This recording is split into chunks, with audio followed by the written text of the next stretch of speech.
Hello everyone. MPPSC state service prelims exam 2020 history of India GS paper 1। Prelims का GS paper 1 में दूसरा topic है history of India, और इसका जो सब टॉपिक है यहाँ पे लिखा हुआ है, यू कैन रीड, आप पढ़ लीजिए। आपने सिलेबस पूरा पढ़ लिया होगा। तो ये लेसन 1 है।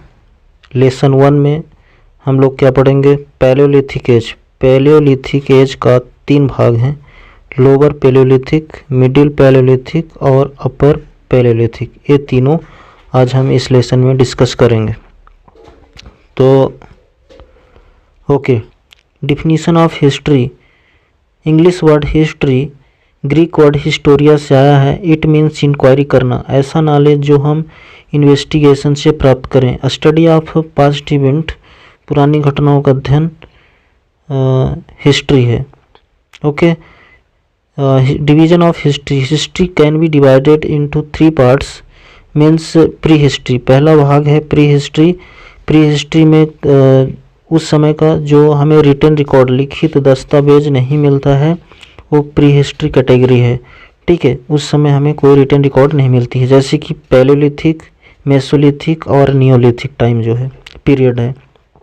सेकेंड पार्ट है प्रोटो हिस्ट्री। सेकेंड पार्ट जो है प्रोटो हिस्ट्री। प्रोटो हिस्ट्री में ये जो ये कल्चर है, सिविलाइजेशन, इस समय इनका कोई राइटिंग डेवलप नहीं हुई थी। इस समय भी इनका कोई लेखन जो ट्रेडिशन है ये डेवलप नहीं हो पाई थी।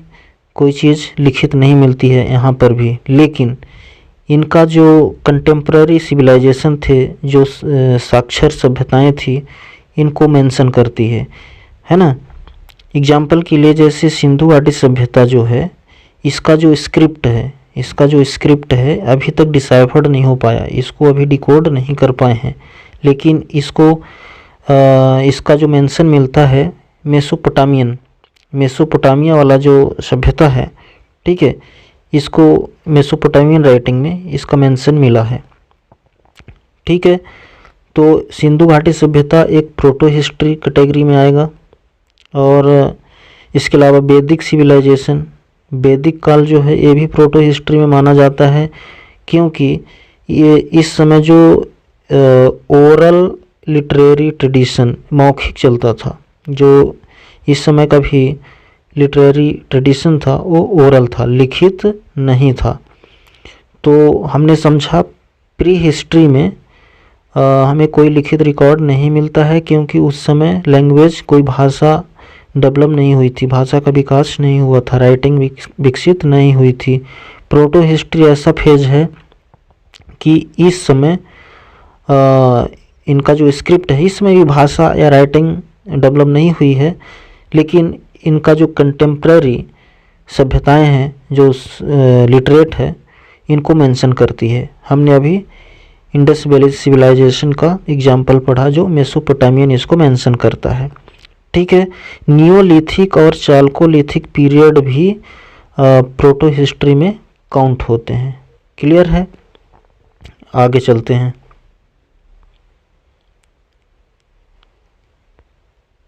फिर तीसरा पार्ट है history. Pre history, proto history और तीसरा हो जाता है हिस्ट्री।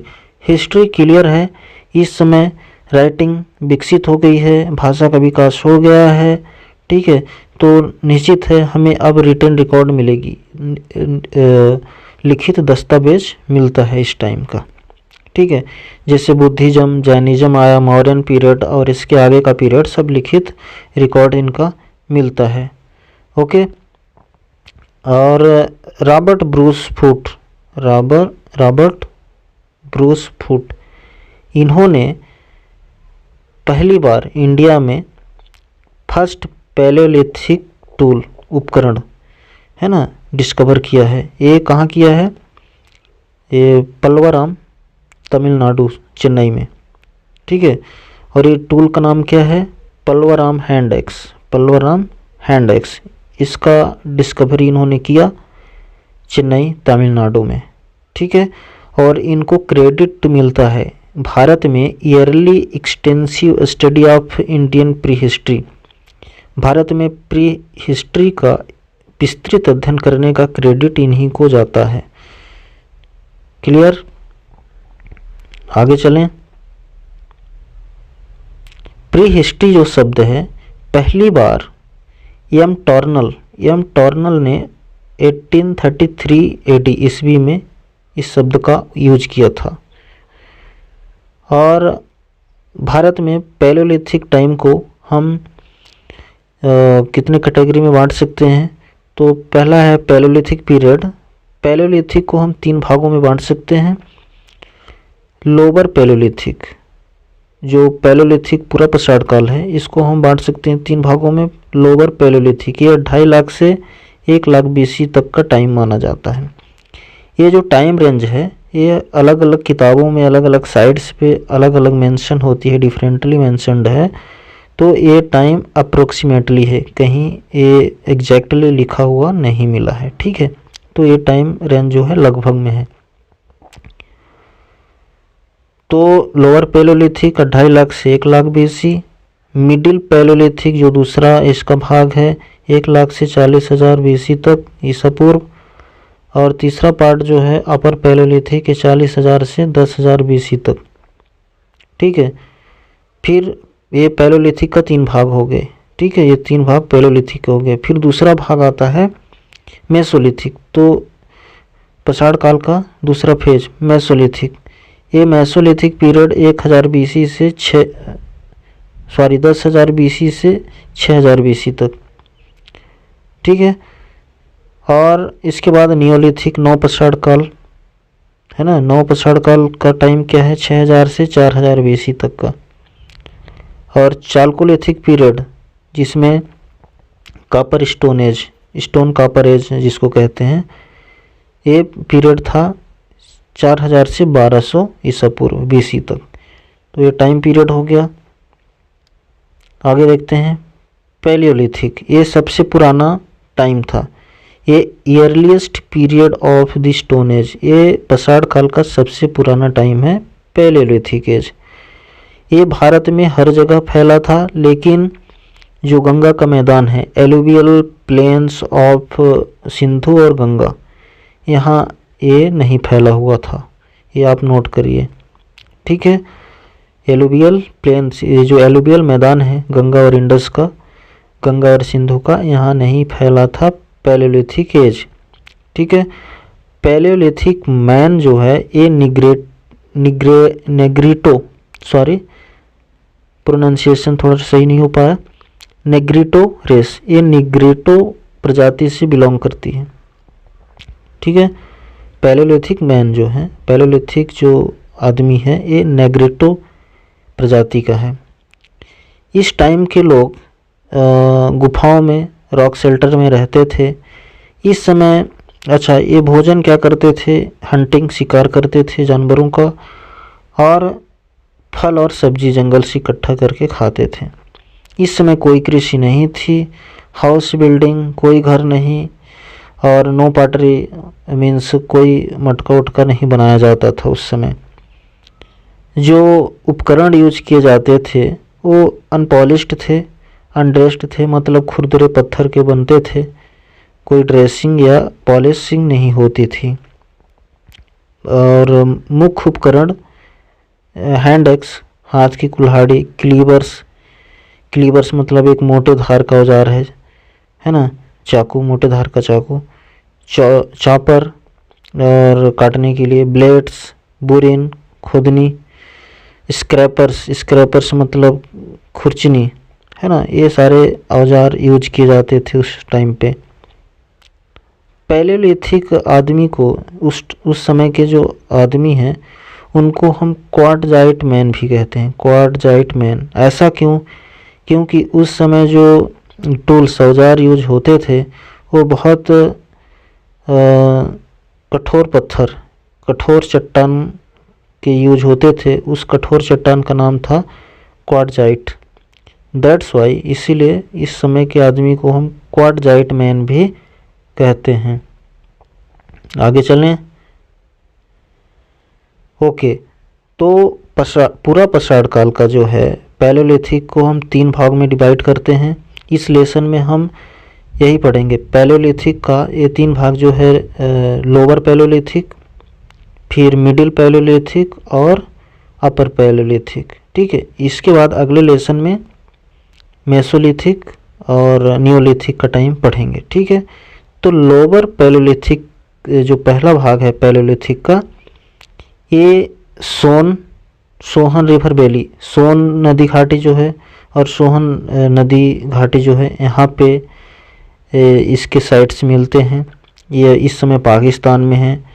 इसकी साइट्स कश्मीर में मिलता है, थार रेगिस्तान में मिलता है ना, डिडवाना राजस्थान में, हिरन घाटी गुजरात में।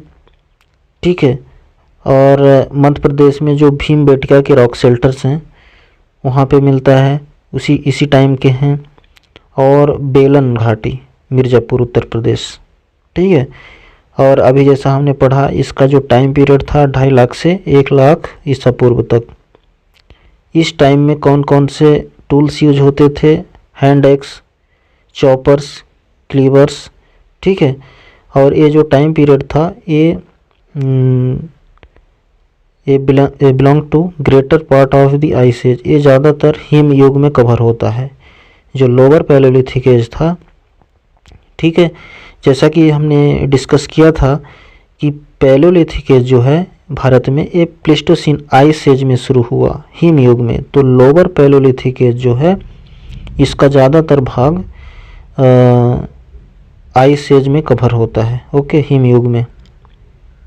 इसका दूसरा भाग है middle palaeolithic age. Middle palaeolithic age कहाँ कहाँ मिलता है? सोन, नर्मदा, तुंगभद्र नदी घाटी जो है, सोन, नर्मदा, तुंगभद्र नदी घाटियों में इनके साइट हैं।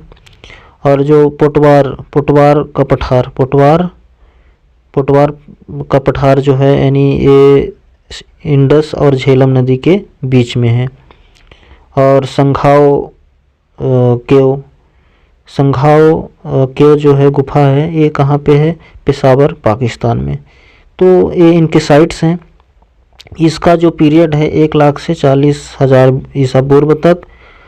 और इस समय फ्लेक्स टूल यूज होने लगे थे, फ्लेक स्टोन टूल्स यूज होते थे। फ्लेक्स का मतलब है जैसे एक बड़ा चट्टान पत्थर तोड़ दिया जाए तो वो उसका जो बड़ा टुकड़ा होगा वो कोर कहलाता है, कोर।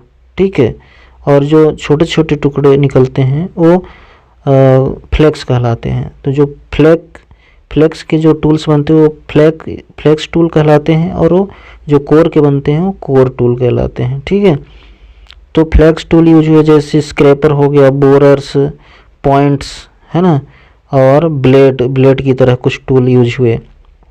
इस टाइम में ये निवासन कल्चर, इसी टाइम का निवासन कल्चर जो है मिडिल पैलियोलिथिक एज का ही है। ये कल्चर कहाँ पाया जाता है, कहाँ मिला है? अहमदनगर ज़िला में है, महाराष्ट्र में। ठीक है, ये गोदावरी नदी घाटी इसका लोकेशन है। और जैसे कि मैंने बताया कि इस टाइम फ्लैग टूल्स यूज यहाँ पे मिले हैं, फ्लैग टूल्स यहाँ पे इस साइड पे मिले हैं, जैसे स्क्रैपर हो गया और बोरर्स हो गए। ठीक है, इसका पैलियोलिथिक का जो तीसरा भाग है, यानी लास्ट वाला अपर पैलियोलिथिक। तो अपर पैलियोलिथिक ये आंध्र प्रदेश, कर्नाटका, महाराष्ट्र और सेंट्रल मध्य प्रदेश और दक्षिणी उत्तर प्रदेश, छोटा नागपुर का पठार। ठीक है, कुरनूल की गुफाएं, और ये क्या है? मुछातला, चिंतामढ़ी, गाबी, ये जो आंध्र प्रदेश में है। ठीक है, तो ये यहाँ पे पूरे साइट मिले हैं।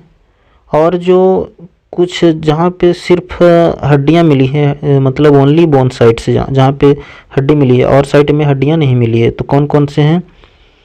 ये कुरनूल है ना, कुरनूल की जो गुफाएं हैं, केव साइट ऑफ कुरनूल, और ये है मुछातला, चिंतामढ़ी गाबी, आंध्र प्रदेश में। यहाँ पे ये 2 साइट जो हैं ओनली साइट हैं जहाँ पे बोन टूल मिली है। ठीक है, ओके। और इसका जो पीरियड है 40,000 से 10,000 ईसा पूर्व तक है। इस समय जो टूल मिले हैं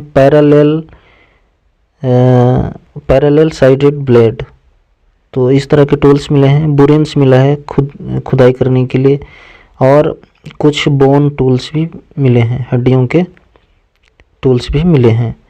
और इसके अंत में जब ये लास्ट फेज में था, अपर पैलेलिथिक का जब लास्ट टाइम चल रहा था, उसी समय होमो सैपियंस, जो हमारा साइंटिफिक नेम है मानव का, ये हमारा जो हम लोगों की प्रजाति है होमो सैपियंस, ये पहली बार अपीयर हुआ, पहली बार यानी एग्जिस्टेंस, अस्तित्व में आया।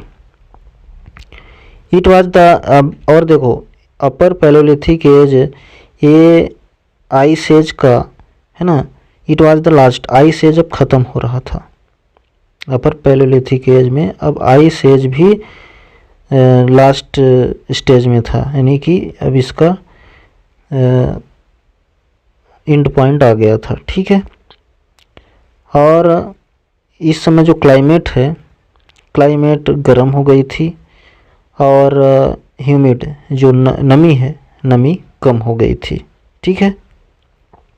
तो इस तरह से हमने देखा कि आइस एज भी अपर पैलेलिथिक में ख़त्म हो रहा है। और ये 3 स्टेजेस पैलेलिथिक के हमने 3 भाग पढ़ लिए। और आज इस लेसन में इतना ही। आगे के लेसन में हम मेसोलिथिक और नियोलिथिक पढ़ेंगे, ठीक है। तो okay, thanks for watching this lesson. हमारे साथ बने रहिए।